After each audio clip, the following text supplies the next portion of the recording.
14절 말씀은 아주 사소한 거짓말이라도 경계해야 한다라는 것을 교훈하고 있습니다.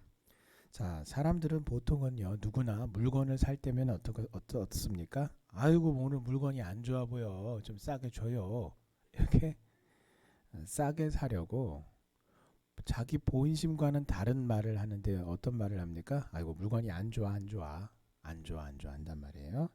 자, 특히나 중고 거래를 요즘엔 사람들이 당근이라고 하는 어플을 통해서 주변의 사람들하고 중고 거래를 굉장히 많이 합니다. 별거를 다 갖다 대다 팔죠. 근데 이 중고 거래를 해보면 여지없어요. 사려고 하는 사람은요. 아이고 이제 그 물건을 딱 보고 뭔가 이게 흠이 있다 싶으면 그걸 굉장히 부각하면서 물건이 안 좋다라고 이야기를 합니다. 그리고 물건이 안 좋다라고 말하는 이유는 딱 한 가지밖에 없어요. 그 물건을 사고 싶기 때문이에요. 그 사고 싶지 않은 물건을 뭐 굳이 아이고 좋은 애 안 좋은 애 누가 그러고 있겠어요. 시간이 아깝죠. 만약에 진짜 물건이 안 좋으면요 안 삽니다. 근데도 불구하고 계속해서 물건이 안 좋아요 안 좋아요라고 계속해서 말하는 이유는 본심과는 달리 그런 말을 하는 이유는 뭡니까? 사고 싶기 때문이에요. 정말 그걸 사고 싶으니까. 자, 그런데 그렇게 재미난 건 뭡니까? 오늘 말씀대로 정작 그렇게 예를 들어서 이거 물건이 안 좋아요 해서 싸게 좀 깎아서 샀단 말이에요. 근데 그 다음엔 산 다음엔 어떻습니까? 오늘 말씀에도 나와 있듯이 그렇게 좋지 못하다고 흠을 잡던 바로 그 물건을 다른 사람들한테 자랑한단 말이에요. 나 참 좋은 물건 싸게 샀네 라고 자랑한다. 그래서 자 14절에 자랑하느니라 라는 의미는요, 자랑하다 또 높이다 라는 의미로 스스로 자랑할 것이다 라고 하는 그런 의미입니다. 그러니까 이 14절 말씀이 의미하는 바가 어떤 거냐면 이 물건이 참 좋은데 내가 싸게 샀어 라고 이 물건을 자랑하는 것만이 그런 의미만이 아니라 좋은 물건을 싸게 산 자신의 능력에 대해서도 자화자찬의 그 의미가 이 14절에 자랑한다 라는 말씀 속에 의미가 포함이 되고 있습니다. 자, 그래서 15절은 이와 같이 거짓말하지 않는 지혜로운 입술이 금이나 진주와 같은 이 세상의 보화와는 비교도 될 수 없을 만큼의 더욱 귀한 보물이다.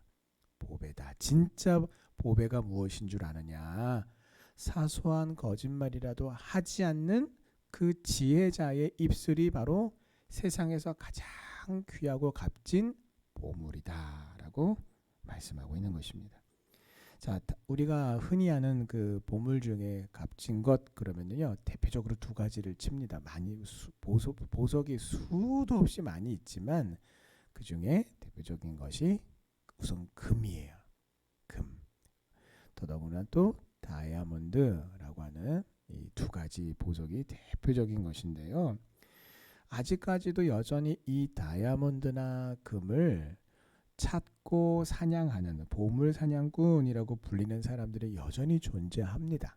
그리고 그들은 지금도 여전히 그 잃어버린 보물, 그래서 우리가 역사의 기록 중에 어떤 보물이 어떤 배에 실려서 이렇게 항해 중에 배가 폭풍우를 만나서 대략 어느쯤에 가라앉았다. 보물 사냥꾼들이 그 보물을 찾아요. 또 어느 지역에 어떠한 보물이 있다. 뭐가 나왔다. 말도 못합니다. 이전에도 제가 한번 설교 때 예화를 들어드린 적이 있는데 그거 말고도요. 미국에 가면은 말도 못하는 그 보물섬이라고 불리는 지역이 있는데 아직까지도 그것을 못 찾아냈는데 하여튼 그 오랜 세월 동안 수많은 사람들이 보물을 찾으려고 난리를 쳤던 섬도 있어요. 자, 그런데 문제는 뭐냐면 하나님을 알지 못하고 하나님을 경외하지 않는 불신자들 사람들은 이와 같이 이 세상의 재물이나 명예를 얻는 것을, 보물을 얻는 것을 자기 인생의 최고의 목표로 삼는다라는 것입니다. 자, 근데 문제는 무엇입니까? 세상에서 가장 값지고 비싼 보물이라 보석이다라고 할지라도 내가 아이고 드디어 저 보석을 내가 내 손에 거머쥐었다, 내가 얻었다, 이젠 내 것이다라고 생각했던 그 보물과 보석이 이내 곧 다른 사람의 손으로 넘어가 버린다라는 것이에요. 그래서 이 역사 속에서요, 유명한 저주의 호프 다이아몬드라고 하는 이 푸른 빛을 띠는 다이아몬드가 있습니다. 굉장히 그 캐럿이 많이 나간 큰 다이아몬드 알인데요.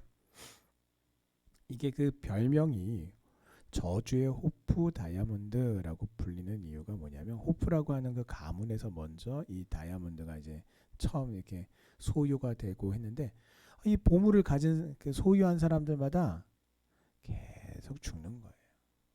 안 좋은 일이 계속 생겼던 거죠. 그러니까 죽으니까 어떻게 되겠습니까? 보석이 그 굉장히 값지고 값어치고 비싼 보물이다 보니까 결국은 또 다른 부자라고 불리는 사람들의 손에 그 보물이 계속 소유권이 넘어가게 되는 것이죠. 그런데 그 보물을 소유한 사람들마다 계속해서 죽게 됩니다. 그래서 어떤 죽거나 불행한 일을 당해서 파산하거나 집안이 망하거나, 그래서 여러분, 이 푸른 다이아몬드를 소유한 사람들이 이 내 것이다 라고 분명히 그들은 그렇게 확신을 냈는데, 곧 자기 손에서 빠져나가서 또 다른 사람에게로 넘어간다라는 것입니다.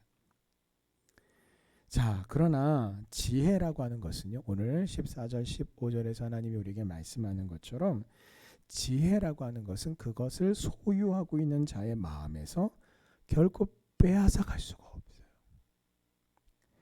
지금의 현세에서뿐만 아니라 내세에 이르기까지 사람들에게 평안을 주고 기쁨을 주기 때문에, 그 지혜가 그렇게 기쁨을 주고 평안을 주기 때문에 이 세상의 보석과는 비교할 수 없을 정도로 귀한 것이, 참 귀한 것이 바로 하나님의 지혜인 것입니다.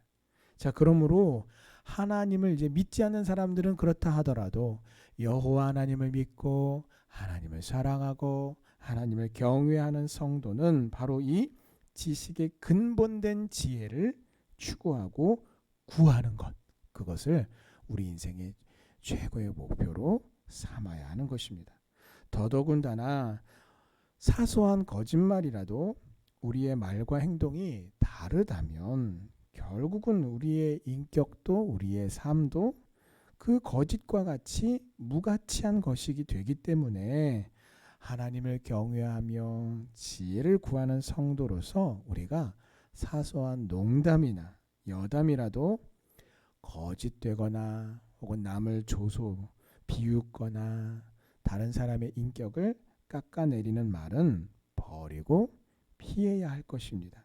우리의 말과 행동이 이와 같이 거짓을 버리고 진실하고 또 믿고 가치 있는 지혜를 따를 때에 내가 속한 가정과 공동체와 또 이 세상 역시 더 아름답고 온전하게 세워져 갈 줄 믿습니다. 자, 16절에서 타인이라고 하는 것은 낯선 사람, 외인이라고 하는 것은 외국인을 의미합니다. 그러니까 16절 말씀이 의미가 뭐냐면, 잘 알지도 못하고 연고도 없는, 그리고 어떤 일면식도 없는 그런 사람들에게 대해서 여러분, 보증을 서는 사람들이 없죠. 보증이라고 하는 그 자체는 나는 저 사람을 신뢰합니다. 그래서 내가 저 사람을 위해서 내가 보증을 섭니다. 저 사람이 혹시 뭔가 채무가 생기면 그것을 내가 대신 갚아주겠습니다 라고 하는 그런 의미로 보증을 서는데, 아니 그렇게 따지면 도대체 낯선 사람을 위해서 보증을 서는 사람이 어디에 있어요? 없잖아요. 그죠? 그럼에도 불구하고 만약에 이 16절 말씀은 만약에 그럼에도 그 낯선 사람을 위해서 보증을 선다면 그 결과가 어떻다라는 것입니까? 너무 불보듯 뻔하다라는 것입니다. 따라서 이 16절 말씀의 의미는 보증을 서라 말라 이런 의미가 아니라 성도로서 하나님의 그 지혜를 소유하고 그 입술에 진실된 것을 담은 성도로서 그 말에 있어서나 우리의 삶의 일함에 있어서나 깊이 숙고하고 주변의 상황에 대해서 명확하게 이해하고 또 관련 당사자들에 대한 분명한 인식과 그래서 이 모든 것을 다 알고 있는 상황 속에서 그 모두를 향한 배려를 가지고 범사에 행해야 한다라고 하는 것을 교훈하고 있는 것입니다. 너무나 많은 일들이요. 한순간의 그런 말 때문에 한순간의 어떤 그런 결정 때문에 돌이키지 못하는 결과를 초래하게 되죠. 자, 그러므로 이 16절 이 말씀의 교훈대로 행하는 지혜가 오늘 나에게 반드시 필요한 것입니다. 그래서 하나님, 내 주체하지 못하는 내 이 입술의 혀에 하나님 파수꾼을 세워주셔서 오늘도 내 말이 하나님의 지혜를 따라서 진실된 것, 하나님의 진리의 말씀을 따라 행하게 하옵소서. 우리가 인생을 경쾌하게 살고 기쁘고 즐겁게 사는 것 굉장히 중요합니다. 그러나 그러한 삶의 꼭 세상에서 세속적인 어떤 그런 방법만이 아니라 우리가 잘 알고 이미 경험하고 또 이미 우리가 거하고 있는 것처럼 하나님의 그 진리의 은혜 안에 거하면서도 얼마든지 우리가 그렇게 살아갈 수가 있는 것이에요. 자, 그래서 세상에서는 이러한 것들, 어떤 말에 의한 결정, 또 어떤 행동에 의한 어떤 선택에 대한 부분들에 대해서 부르기를 책임이라고 불러요. 맞습니다. 사람의 말과 행동에는 책임이 뒤따르게 됩니다. 그래서 자신도 복되게 하고 또 행복하게 하는 결정이 될 수 있도록 오늘 우리의 말과 행동 모두가 이와 같은 깊은 숙고와 이해와 배려를 통해서 오늘 나뿐만 아니라 이웃까지도 복되게 하고 행복하게 하는 결정이 될 수 있도록 하나님의 지혜를 따라 말하고 선택하고 결정하고 행하는 우리 성도님들 되시기를 주님의 이름으로 축원합니다. 자, 오늘 말씀에 보면 거짓으로 속이고 취득한 음식이 더 맛있다라는 말씀은 자, 인간의 죄성을 충족시키는 이 거짓과 악을 행하는 데서 오는 기쁨과 즐거움에 대해서 만족감이 있다라는 것을 우리에게 알려주고 있어요. 예, 맞아요. 이 죄를 저지를 때요, 거기서 오는 기쁨과 즐거움과 만족감이 있습니다. 자, 만약에 죄를 행하는 것이 너무 고통스러운 일이라면, 너무 두렵기만 한 일이라면 세상에 그 어떤 사람도 죄를 짓지 않을 거예요. 악한 일을 행하지 않을 것입니다. 자기의 만족과 유익을 추구하면서 남의 행복을 짓밟고 또 하나님 보시기에 진리를 거스르는 일, 부정직하게 행하는 일, 거짓말을 행하는 일, 그런 일은 일어나지 않을 거예요. 악을 행하는 것이 고통스럽다면. 근데 문제는 정반대란 말이죠. 악을 행할 때에 그 악을 행하는 데서 오는 기쁨과 만족과 즐거움이 있어요. 그래서 사람들이 은밀하게라도 죄를 짓고 더 심하게는 공공연하게 드러내놓고 죄를 짓는 거예요. 자, 그러나 오늘 하나님께서 우리에게 무엇을 말씀하십니까? 죄가 우리에게 가져다 주는 그 만족과 그 기쁨을, 그 느낌이 아무리 크다고 해도 궁극적으로는 그 범죄함으로 인하여 그 사람이 지금 당장에 어떤 이익을 취한다 할지라도 결국은 하나 그 범죄자의 입에 모래가 가득하게 될 것이다 라고 하나님이 경고하는 거예요. 그러니까 사람들은 두고 보자는 사람을 향해서 항상 그렇게 말을 합니다. 아이고, 두고 보자는 사람은 무서울 일 없다라고 말을 하지만 오늘 이렇게 경고하는 분이 누구예요? 사람이 아니란 말이에요. 하나님이시란 말이에요. 그래서 부정직을 통해서 돈을 번다면 그 당시로서는 큰 유익을 얻는 것처럼 보이지만 결국은 좋지 못한 결과를 낳게 되는데, 그 좋지 못한 결과라는 게 그냥 그냥 50 벌었다가 50 잃었어요. 그러면 아이고 퉁쳤네요.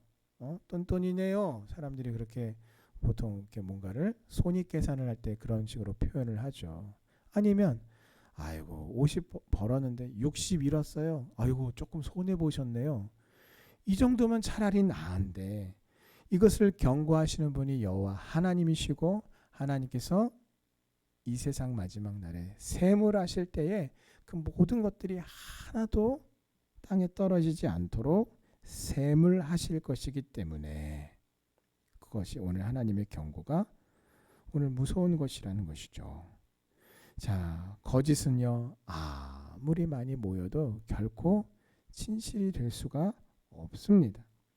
잠시 그 진실이 가려진다 하더라도 그 진실은 반드시 하나님의 때에 하나님에 의해서 드러나게 돼요. 그 실체가 드러나게 됩니다. 자, 그러므로 하나님이 오늘 우리에게 무엇을 명령하시고 요구하시고 우리에게 원하시는 것입니까? 거짓을 포기하고 진실을 선택하라라고 요구하시는 거예요. 그리고 이 지혜, 거짓을 버리는 지혜 대신 진리의 하나님의 말씀을 선택하는 이 뛰어난 지혜를 가진 사람들이 모여서 함께 해야 할 것은 오늘 18절에서 말씀하고 있습니다. 이것은 무엇이냐면 단순하게 뛰어난 지혜를 가져라 라는 그런 말씀이 아니라, 이 서로가 함께 모여서 그 하나님의 지혜를 모아서 최선의 결과를 도출하라 라고 하는 것을 오늘 18절에서 말씀하고 있습니다. 자, 두루 다니며 남에 대해서 부정적인 말을 하며 한담을 하는 사람은 어떤 사람인가? 분열을 도모하는 사람, 공동체의 하나됨을 깨뜨리는 사람으로서 지혜가 없는 어리석은 우매자이며, 반대로 그 하나님의 지혜로 연합 하나됨에 힘쓰는 사람이 바로 참 지혜자다라고 오늘 우리에게 교훈하고 계십니다. 자, 마지막으로 오늘 20절 말씀을 보시면, 이 말씀은 10계명 중에 제5계명을 범하는 범죄로서 성경은 사실 여러 곳에서 이 5번째 계명에 대해서 엄하게 범죄하는 것을 금하고 있습니다. 하나님은 왜 그렇습니까? 부모님을 통해서 나를 이 땅에 태어나게 하셨어요. 그리고 그것은 곧 나를 향하신 하나님의 주권을 의미한단 말이에요. 왜요? 왜 주권이라고 합니까? 부모님을 선택해서 태어나는 자녀가 아무도 없잖아요. 태어나 놓고 보니까 내 부모님이 이런 분이, 아버지가 이렇고 어머니가 이런 분이다라고 우리가 태어나서 난 다음에 알게 된단 말이에요. 이게 뭐야? 하나님의 주권이란 말이에요. 그런데 부모를 저주하는 것은 바로 이 하나님의 주권을 거역하는 것을 의미하게 됩니다. 자, 그래서 이런 범죄자들은 만약에 그렇게 부모를 저주하고 공경함에 멀어서 부모를 공격하고 저주한다. 그런데 이런 범죄자들이 인간이 내리는 어떤 법적인 처벌에서는요 벗어날 수도 있어요. 그러나 오늘 하나님이 무엇을 말씀하시냐면, 하나님의 진노의 심판에서는 결단코 벗어날 수 없다는 것을 오늘 하나님께서 경고하십니다. 어떻게 해요? 등불이 흑암 중에 꺼져버리는 것처럼 그 생명이 소멸될 것이다 라고 경고하고 있습니다. 하나님을 사랑하고 섬기는 성도로서 부모님에게 더 사랑과 존경을 표하며 효성스러운 자녀가 되도록 힘써야 할 것입니다. 그것이 우리를 하나님의 약속대로 우리를 복되게 하며, 또 효를 버리고 부모를 욕되게 하고 부모를 저주하는 이 세상을 향한 빛과 소금의 사명인 것입니다. 이 사명을 따라 오늘도 우리가 지혜의 말씀을 좇아 말하고 행하고 선택하는 우리 성도님들 다 되시기를 주님의 이름으로 축원합니다.